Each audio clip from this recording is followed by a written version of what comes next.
Hello everyone, and welcome back to the channel. Today, we're diving into the full story of poisonous love. The story begins with a stunning woman in an elegant white gown, radiating beauty and excitement on her wedding day. Her face glows with joy, capturing the envy of the women around her. This woman is Dr. Premsinee, a cardiologist who has always dreamed of wearing a white dress that makes her feel like a princess, walking down the aisle to marry her handsome prince and live happily ever after. But reality doesn't unfold as she imagined. Out of nowhere, another beautiful woman steps in and shatters the moment. She informs Dr. Premsinee that the man she's about to marry has gotten her best friend pregnant. Hastily, the woman tells Premsinee, "It's time to wake up, don't be so blind." This woman is Nafak Thuranasorn, renowned for her beauty, charm, and acting prowess. A celebrated figure in the entertainment world, she's won prestigious awards like Rising Star and Best Villain. Yet beneath her glamorous public persona, Nafak harbors a deep secret. She is in love with her best friend and manager, Nam, a gentle and sweet woman who also happens to be Thawat's mistress, the man Premsinee was about to marry. Disillusioned by her own unrequited love for Nam, Nafak is compelled to act, driven by a mix of justice and an inexplicable attraction to Premsinee, whose poised image she had long admired. The story then flashes back 2 months earlier, before Dr. Premsinee's wedding. At her bachelorette party, Dr. Premsinee and her friends are celebrating both her upcoming wedding and the transition from single life. Amidst the laughter and teasing, there is another gathering at a nearby table, Nafak, the rising star, is celebrating. With Tichakorn, the vice president and her college senior, marking a collaboration, where Nafak will endorse a sleek new car model. As the drinks flow, Aaron, one of Nafak's friends, presses her about her feelings for Nam, urging her to move on. But Nafak, stubbornly holding on to Nam's sweetness despite warnings of her duplicity, brushes off the advice. Meanwhile, Nafak's attention is drawn to Premsinee's bachelorette party. In a short white dress, the drunken center of attention, Premsinee is both captivating and vulnerable. As the night progresses, and Premsinee becomes more intoxicated, she stumbles outside, mistakenly climbing into Nafak's car, thinking it belongs to her friend, Fahlada. She murmurs, "Lada, I can't take it anymore," before passing out in the back seat.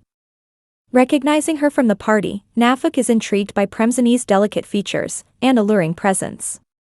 Unable to wake her, Nafak decides to drive Premsinee to her condo, covering her with a towel, as she wrestles with her own feelings. Meanwhile, Premsinee's friends are frantic, fearing the worst, as her wedding day approaches. At Nafak's condo, Premsinee stirs, undressing and still believing she's with Fahlada. Flustered, Nafak tries to stop her, but is mesmerized by Premsinee's near-naked form in white lace lingerie. Overcome with emotion, Nafak softly kisses Premsinee, leaving a red mark on her chest, as a playful prank. After marveling at her beauty, she retreats, leaving Premsinee to fall back into a deep sleep. The next morning, Premsinee wakes up in a strange condo, relieved to find her clothes still intact, but shocked by the mark on her chest and a teasing note. "Last night, you got into the wrong car and were very drunk. Don't get drunk and take off your clothes for anyone to see again. Do you know that being a good person hurts?" Premsinee quickly realizes the kiss was real, but concludes nothing more happened. She's grateful for her mysterious rescuer, but leaves a note behind before heading out. "I'd better get back to my room. Thank you, good person." Confused by the mixed-gender college photo she finds, Premsinee resolves to keep the incident private. Later, Nafak found that Nam, her friend whom she had secretly loved but never dared to confess to for fear of ruining their friendship, was now pregnant by a man, and the man responsible had abandoned her, refusing to acknowledge the child, and was now preparing to marry someone else. Crushed and desperate, Nam turned to Nafak, begging for help. Nafak felt her world crack. Her heart ached, torn between the pain of silent love and the sight of the person she cherished falling apart. But in the end, she chose to help, because no matter how much it hurt, she couldn't stand to see the person she loved in pain. Back to the present, Premsinee's shock quickly turns to fury, and she slaps Nafak across the face. Their eyes lock, anger and pain crackling between them. The wedding is called off, and Premsinee, tears streaming down her face, is consoled by her friends. The poison of betrayal seeps into her heart, leaving her questioning love itself. Meanwhile, Nafak, struggling with her own unrequited feelings for Nam, is torn between guilt and fascination for the cardiologist whose life she has just upended. Days later, Premsinee threw herself into her work at the hospital, desperately trying to distract herself from the storm of emotions swirling inside her. Then, suddenly, Nafik appeared before her, her usual confidence now, tempered by an unexpected hint of remorse.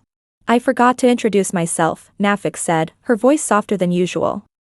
"My name is Pak," she added, offering a tentative smile.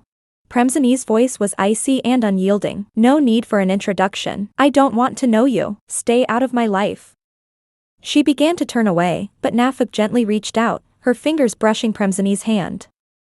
Their eyes locked, and for a moment, there was an undeniable spark between them. "Maybe I can't do that," Nafik confessed, her words spilling out impulsively. "Because I like you." The confession was raw, born of a growing fascination with Premsinee's strength and resilience. Premsinee recoiled, yanking her hand away as if the touch burned her. "Sorry, but I don't like women." Her voice wavered with a mix of anger and hurt, before she stormed off, leaving Nafik standing in the empty corridor. Nafik's confession had come after weeks of reflection. Her own heart was bruised from the pain of seeing Nam, her unrequited love, pregnant by a man who had abandoned her, leaving her dreams in tatters. But to Premsinee, Nafik was the source of her humiliation. The harsh words stung deeply, reopening old wounds. After that, Nafik's frequent hospital visits quickly became the talk of the staff. She shows up first with her perfectly healthy mother, claiming a heart flutter, then with her father for a routine checkup, and even with her cousin, who's clearly just there for the free snacks in the waiting room. Every time, Nafik's eyes search for Premsinee, hoping to catch a glimpse of the cardiologist who's occupied her every thought. But Premsinee, still nursing the wounds of a broken engagement, is a fortress of icy professionalism. During one visit, she snaps, her voice sharp enough to cut glass. "Miss Nafik Tharanasorn, unless your family has an actual cardiac issue, please stop wasting my time." Undeterred, Nafik flashes her signature villainous smile. "What if it's my heart that's in trouble, Dr. Premsinee?" she teases, her voice laced with mischief. Premsinee rolls her eyes and walks away without a word, leaving Nafik standing there, smiling to herself. As for Dr. Premsinee, she buried herself in work, trying to silence the ache inside her. She dreaded the end of each day, because when the hospital lights dimmed and the corridors emptied, she was left alone with memories of someone she was trying so hard to forget. One evening, as she was leaving work, she saw the man she had been desperately trying to avoid, the one who had hurt her deeply. "Prem, I just want to talk. Can't you give me a chance?" he pleaded, stepping in front of her, blocking her path. It had been like this every day since she returned. Each night, she dreaded walking out of the hospital, knowing he would be there, still refusing to accept that their story had ended. "It's already over between us," she said quietly, her voice trembling slightly. "I won't accept that," he said stubbornly. "No matter what you do, it won't change anything." Before she could walk away, he grabbed her arm roughly. Premsinee gasped, stunned by the sudden force. "Because I love you," he said, tightening his grip as if that could somehow keep her from leaving. "People who love each other don't do this," she protested, struggling to break free. "Let go. You're hurting me." Suddenly, a voice cut through the tension, sharp and fierce. "What are you doing?" Nafik shouted as she rushed toward them. Premsinee was startled when she saw Nafik charging toward her. "My girlfriend and I have something to talk about," the Wat said quickly, trying to mask his anger, pretending everything was fine, but Nafik's gaze was ice cold. "It doesn't seem that way to me," she said flatly. "I have business with Doctor." Without another word, she stepped in, pried the Wat's hand off Premsinee with a firm but gentle grip, and took Premsinee's hand into her own, leading her away without looking back. Once they were far enough from the Wat, Premsinee yanked her hand free and said coldly, "I told you before, we should just live our own life." But Nafik only smiled and answered, "I'm the type of person who, when I want something, I go after it. And I don't give up easily. No matter how hard you try, it's pointless," Premsinee said, her voice flat. Nafik leaned in slightly, her eyes unwavering. "How can I be sure you won't go back to that man again?" "I know the difference between right and wrong," Premsinee replied firmly. Still, Nafik said smoothly, "To be sure, I'll keep an eye on you, every step you take." "You should spend your time taking care of your pregnant best friend," Premsinee shot back. Nafik's smile widened, almost mischievous. "My friend is being taken care of by your ex-husband. We shouldn't interfere in lovers' matters." Hearing that, Premsinee was left speechless. Without another word, she turned and walked away.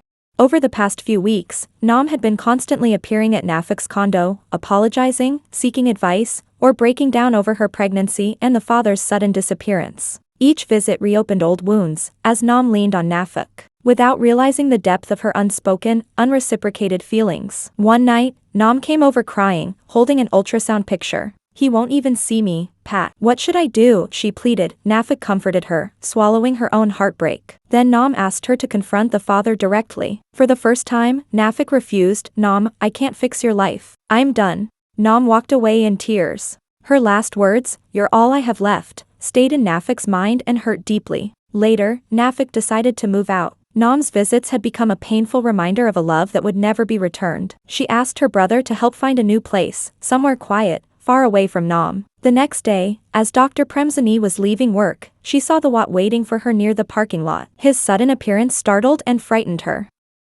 Just then, a car pulled up beside her. It was Nafik's. Nafik rolled down the window and offered to give her a ride home. At first, Dr. Premsini didn't want to go with her, but not wanting to face the Watt, she had no other choice. Reluctantly, she agreed to get in. When the car pulled into the condo parking lot, Premsini turned to Nafik with a polite, "Thank you." But deep inside, a flicker of confusion tugged at her heart. She hadn't told Nafik where she lived. How did she know? Nafik only smiled and drove off without a word. Premsini walked toward the elevator. Just as she reached for the button, another figure stepped beside her. It was Nafik. Premsini froze. "Are you live here?" Nafik's lips curled into a soft smile. "Yes. I just moved in today." The elevator doors slid open, and they stepped inside.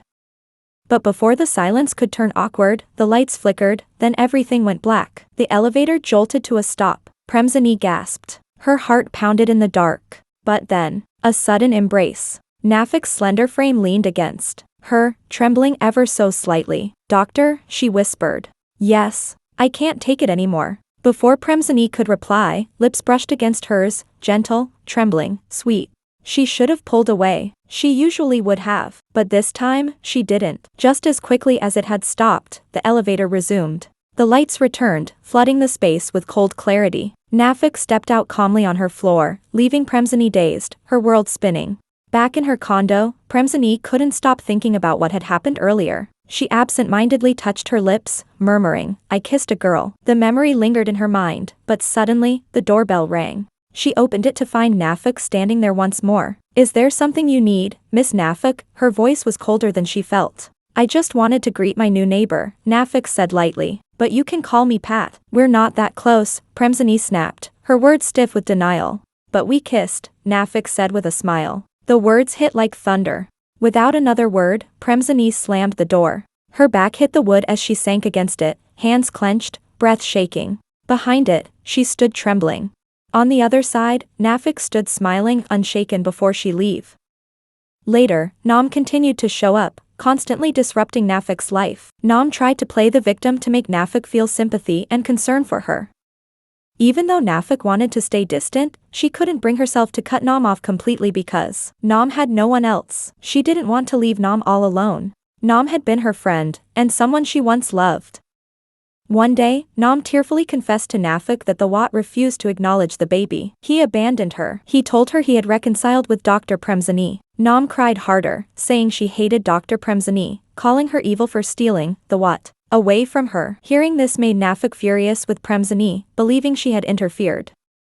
Later, Premsini's mother called, telling her that the Watt had come to her and apologized. He admitted he was drunk that night and called it a mistake. He wanted forgiveness, a second chance, and even said he still loved Premsini, but he refused to accept the baby as his without a DNA test.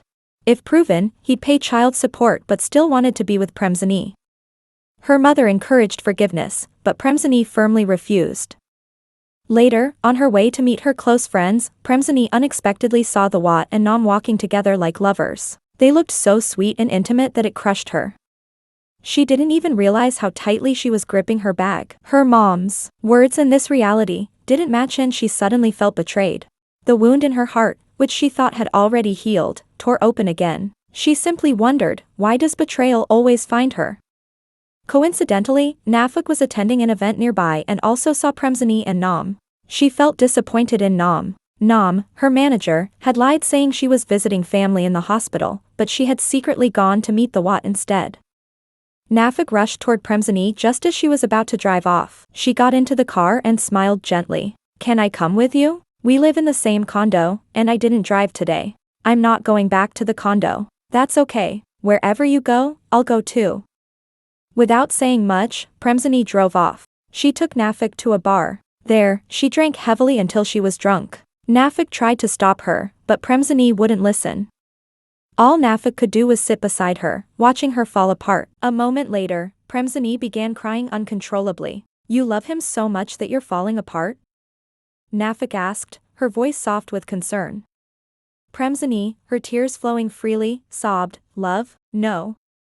I'm enraged. He ruined my life. Everything is falling apart." Unable to bear it, Nafik hugged her, holding her close with warmth. Since Premsinee was too drunk to return to her own place, Nafik brought her to her condo and gently laid her on her bed. When Premsinee awoke, she clung to Nafik, crying, "Why did he do this to me? Is it because I couldn't give him what he wanted?" Hearing this, Nafik comforted her, deeply moved by the raw vulnerability of the woman whose wedding had been destroyed. But then, Premsinee surprised her by undressing and wrapping her arms around Nafik's neck, whispering, "Am I not beautiful? Not good enough? Is that why he did this to me?" At first, Nafik tried to resist, knowing Premsinee was drunk, not wanting her to regret anything later. But when Premsinee kissed her again, Nafik could no longer hold back. "I won't be a good person anymore, Dr. Premsinee," she whispered before they shared a passionate night together.